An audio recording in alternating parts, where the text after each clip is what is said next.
Triângulo das Bermudas. Tanto já se falou sobre ele que só de mencionar esse nome, as pessoas já tremem e imaginam um lugar onde as leis da física enlouquecem, alienígenas passeiam e fazem desaparecer navios e aviões para transportá-los, quem sabe, para um buraco negro até a quinta dimensão, não é mesmo? Mas será que é isso mesmo?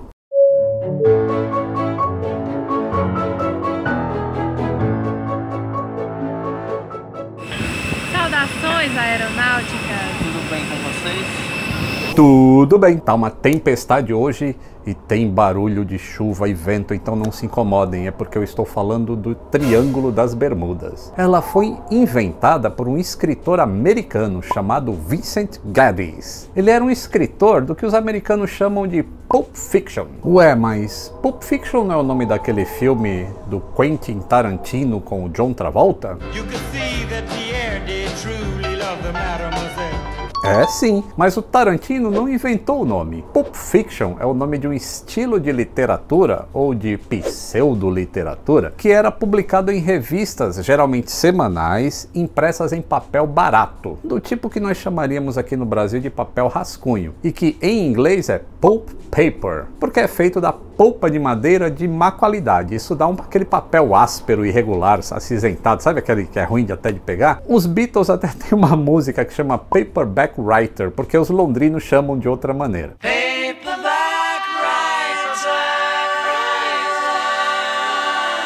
Então, as revistas que publicavam essas histórias em pulp paper eram chamadas de pulp magazines. Eram histórias bem sórdidas, bem apelativas, bem exageradas, e o Triângulo das Bermudas está chegando aqui. Tudo para criar emoção no povão no tempo em que não existia rádio nem televisão. Era tipo um WhatsApp de fake news, tá? E como não tinha internet nessa época, para passar o tempo, sabe o que as pessoas faziam? Elas liam. Pois é, pasmem, as pessoas liam. O Tarantino deu o nome de Pulp Fiction para o filme dele porque ele estava contando uma história tão sórdida e exagerada que merecia ser publicada numa Pulp Magazine. As Pulp Magazines foram tão populares nos Estados Unidos que ainda resistiram um bom tempo depois que surgiram as tecnologias de entretenimento de massa. O Gaddis costumava publicar suas histórias numa das mais antigas Pulp Magazines dos Estados Unidos. Chamava-se Argosy. Começou a ser publicada em 1882 e durou até 1978, quase 100 anos. Vocês não estão acreditando no Triângulo das Bermudas, né? Olha isso.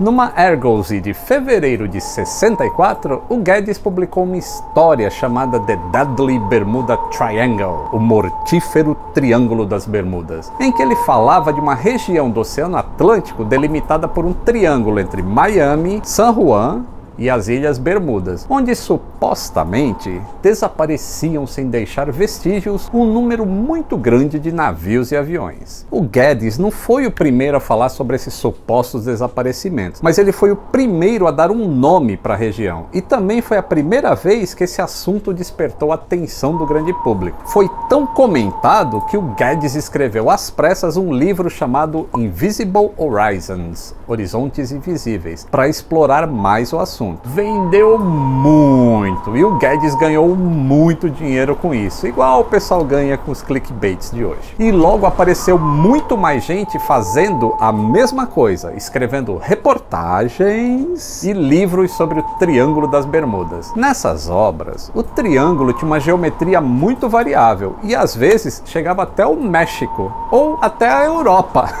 E os caras davam as explicações mais alucinadas e aumentavam muito essas histórias, como a gente vai ver daqui a pouco. Mas a primeira publicação a falar de desaparecimentos de navios e aviões naquela área foi uma matéria do jornal Miami Herald de setembro de 50, ou seja, 14 anos antes da história do Gaddis. O Miami Herald é um jornal sério e respeitado, e a matéria não era sensacionalista, apenas apontava a existência de um grande número de casos naquela região. 2 anos depois, uma revista chamada Fate, que quer dizer destino, publicou uma matéria matéria já mais apimentada e criou a noção de um triângulo. A Fate não era exatamente uma pulp magazine, mas era uma revista especializada em assuntos ocultistas e paranormais, com uma abordagem bem sensacionalista. Pela capa, já dá para vocês terem uma ideia. E tratou de puxar bem a brasa para a sardinha dela e levar para esse lado sensacionalista. O artigo abordava em especial o caso do chamado Voo 19, que eu vou falar daqui a pouco. O caso também foi mencionado em 1962 na revista da Legião Americana, uma organização de veteranos de guerra. E aí veio o artigo do Guedes e abriu de vez a porteira sobre o Triângulo das Bermudas. Mas e aí, desaparecem ou não desaparecem navios e aviões no Triângulo das Bermudas? Sim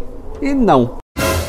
Sim, desaparecem, só que isso também acontece em todos os outros lugares do mundo. Se você lista todos os casos que acontecem no Triângulo das Bermudas, sem o contraponto dos casos que ocorrem em outros lugares do planeta, e diz: olha só quantos casos acontecem aqui nesse triângulo, isso não pode ser normal. Aí as pessoas começam a achar que só existe acontecendo alguma coisa estranha naquele lugar. E aí elas entendem, pô, se isso só acontece aqui e não acontece em outros lugares, então tem alguma coisa errada aí. Então isso não é verdade, mas quem escreve sobre os casos não deixa isso bem claro. E como diz o ditado, quem conta um conto aumenta um ponto. Quando você vai checar a fonte, quase sempre encontra erros grosseiros nesses casos supostamente misteriosos que eles contam. E para todos os casos, mesmo os verdadeiros, há explicações perfeitamente naturais e muito mais prováveis. Como eu já falei, o caso mais famoso é o do Voo 19. Era uma esquadrilha de 5 aviões de treinamento da Marinha Americana que estavam fazendo um exercício para treinar novos pilotos. O exercício era sair da base deles em Fort Lauderdale, perto de Miami, bombardear os rochedos marinhos nas Bahamas e depois seguir uma rota pré-determinada para testar as habilidades de navegação antes de voltar para a base. O voo 19 aconteceu na tarde do dia 5 de dezembro de 1945. O mesmo exercício já tinha sido feito com sucesso por várias esquadrilhas antes do voo 19, no mesmo dia, e também foi feito por outras esquadrilhas que decolaram depois do voo 19. Os aviões eram os Grumman TBM Avenger de treinamento e que só levavam o piloto instrutor e mais 2 alunos cada avião. Um dos 5 aviões levava só um aluno, então eram 14 pessoas nessa esquadrilha. Os aviões tinham rádio e bússola, mas estavam sem relógio de painel para indicar as horas, porque parte desse exercício envolvia estimar o tempo sem relógio. Mas as estações de terra não tinham radar, tá? Ele tinha sido inventado alguns anos antes e nessa época ainda era meio secreto e de uso muito limitado. O bombardeio dos rochedos foi feito com sucesso e pouco depois um dos alunos foi ouvido no rádio perguntando ao outro sobre a leitura da bússola dele. Ele respondeu: não sei onde estou, acho que nos perdemos depois daquela última curva. Um instrutor da outra esquadrilha, que já tinha decolado para o mesmo exercício...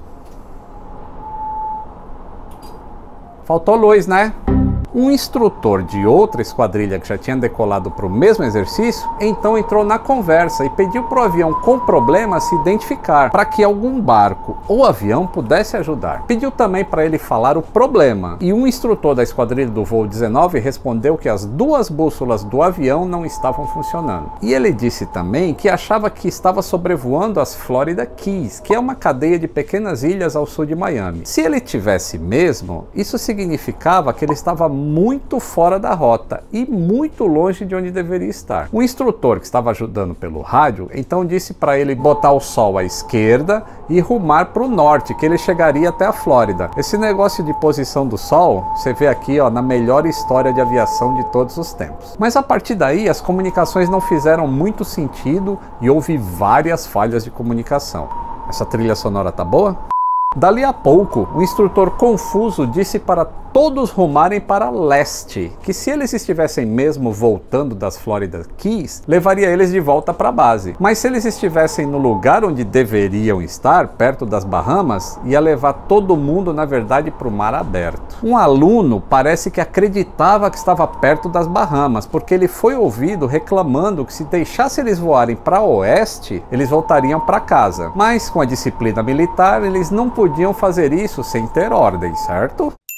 Enquanto isso, o tempo foi piorando e o contato pelo rádio ficou intermitente, o que indicava que provavelmente eles estavam realmente indo para mar aberto e muito longe da base. As estações de terra não tinham radar, como eu já falei, mas eles podiam triangular as emissões de rádio dos aviões e dar uma localização aproximada. Eles analisaram então que a esquadrilha estava bem ao norte das Bahamas, na altura da parte central da Flórida, e transmitiram essa informação para os aviões, mas parece que os aviões não receberam. Só que as estações ouviram aquele instrutor confuso, achando que estava sobre o Golfo do México e que eles deveriam ir, na verdade, mais para o leste ainda para achar a Flórida. Isso apesar das estações de terra estarem falando para eles irem para oeste. Às 6h20 da tarde, já depois de anoitecer e mais de 4 horas depois da decolagem, ouviram a última transmissão deles. Todos os aviões, fiquem juntos, vamos ter que pousar na água se não acharmos terra. Quando o primeiro avião chegar em 10 galões de combustível, todo mundo desce junto.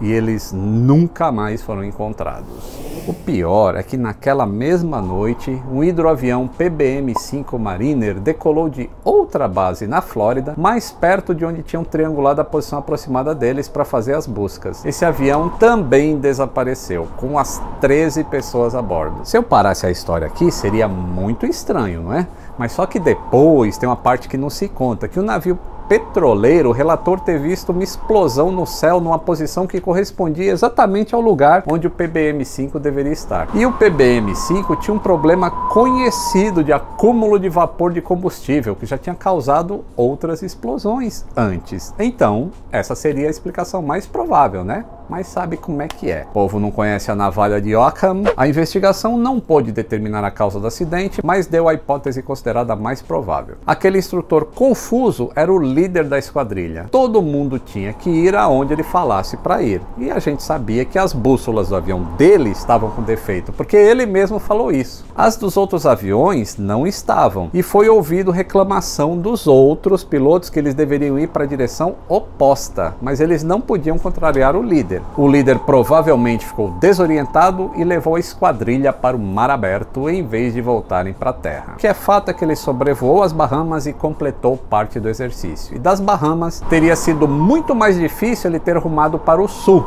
para as Floridas Key, onde ele pensava que estava, do que rumar por mar aberto. Eles voaram desorientados até tentarem um pouso no mar, mas o avião deles não era nada bom para isso, afundava rapidamente. Mas a tentativa de pouso deles na água provavelmente foi suave o suficiente para não quebrar o avião, e o avião acabou afundando por inteiro sem deixar destroços. E se vocês pensarem que hoje em dia, com toda a tecnologia que temos, GPS, instrumentos computadorizados e tudo mais, ainda acontecem acidentes por causa de desorientação espacial do piloto, imagina lá em 1945 sem um monte de apoio, né? Essa explicação não é totalmente possível e plausível? Não tem alienígena, não tem anomalias magnéticas da Terra, não tem nada disso que contam nessas histórias maravilhosas aí. Só que isso não impediu que até Steven Spielberg pusesse a tripulação do voo 19 sendo devolvida pelos alienígenas no filme Contatos Imediatos do Terceiro Grau. E tem relatos sensacionalistas que afirmam que os pilotos teriam dito pelo rádio que estavam indo para Marte. Acredite. Tem gente que acredita até que dá para sumir instalando o dedo assim, ó,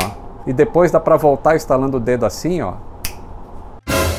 Vocês acreditam nisso? Sério? Todos os outros casos supostamente misteriosos também têm explicação. Alguns são até ridículos, como o caso de um farol de navegação na Flórida, cujos 2 faroleiros desapareceram sem deixar vestígios uma noite qualquer. Isto foi atribuído aos mistérios do Triângulo das Bermudas. E isso realmente aconteceu, tá? Só que esqueceram de contar que passou um furacão no lugar onde estava o farol, naquela mesma noite. Afinal, todo mundo sabe que aquela região tem vários furacões todo ano. E o que vocês acham mais provável? Que eles tenham sido carregados por um vendaval natural de 200 km por hora ou raptados por alienígenas? Tem também o caso de um navio que um dos autores de livros sobre o Triângulo das Bermudas disse que teria sido encontrado sem nenhum corpo, a não ser o corpo do capitão, que foi encontrado inclusive sentado na cabine, segurando uma xícara de café. Aí você vai procurar os registros da Guarda Costeira Americana e dizem que o navio foi encontrado naufragado e vários corpos foram encontrados sim. E não tinha nenhum capitão na cabine, muito menos segurando uma xícara de café.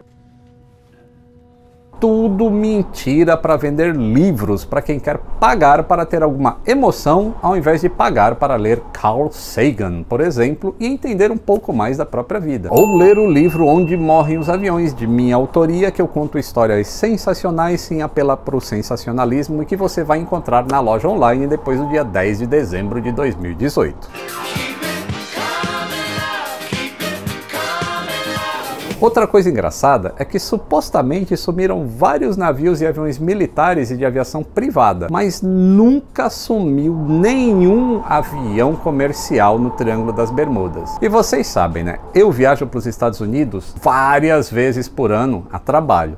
E muitas vezes eu pego voos de São Paulo para Chicago, para Washington, e a rota desses voos atravessa exatamente o quê? O Triângulo das Bermudas, bem no meio. E eu já passei tantas vezes ali e ainda tô aqui. Será que eu sou um Illuminati?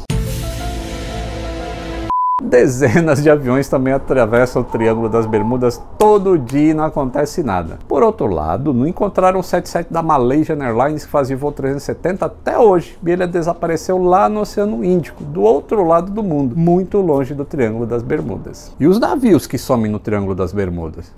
Navio naufraga no mundo todo e não são encontrados. O Titanic foi encontrado 73 anos depois do naufrágio. Isso sabendo-se a posição aproximada e com todo o interesse mundial na história lendária dele. Uma vez fizeram um documentário sobre o Triângulo e perguntaram para a seguradora Lloyd's de Londres o que ela achava. Para quem não sabe, a Lloyd's é a maior seguradora de navios do mundo. Tem a melhor análise de risco de seguros do mundo. E também tem um registro super preciso de todos os navios do mundo e do que acontece com eles. A Lloyd's respondeu que, estatisticamente, o Triângulo das Bermudas não é uma área com uma incidência maior de acidentes do que nenhum outro lugar do mundo, e que ela não cobra mais para fazer o seguro dos navios que passam por aquela área. Aliás, considerando o quanto o tráfego de navios naquela região é movimentado e o quanto ocorrem furacões por ali, na verdade ocorre muito menos naufrágios e desaparecimentos do que se esperaria. E a pá de cal agora no seu argumento, tá? Em 2013, um Fundo Mundial para a Natureza fez um levantamento das 10 áreas mais perigosas para a navegação do mundo, por qualquer razão. Correntes traiçoeiras, furacões e até ataque de piratas. O Triângulo das Bermudas não estava nessa lista.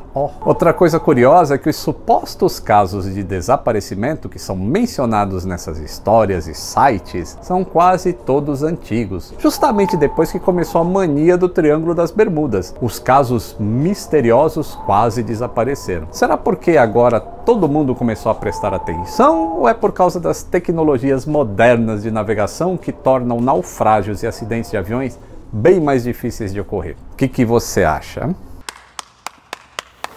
Pessoas até falam assim, pô, Lito, isso é muito chato, cara, deixa os caras escreverem isso. Beleza, se só fizessem filmes e livros do Triângulo das Bermudas como obra de ficção, eu acho até legal, é uma boa diversão. Só que apresentar esses eventos naturais como se fossem sobrenaturais e criar teorias estapafúrdias, ficar inventando coisa e vender tudo isso para lucrar ainda como se fosse verdade, aí não, né? Aí é desonestidade. Beleza? Gostou do vídeo sobre o Triângulo das Bermudas? Então deixa o like aí, se inscreva no canal se você não é inscrito. Um grande abraço e até o próximo voo.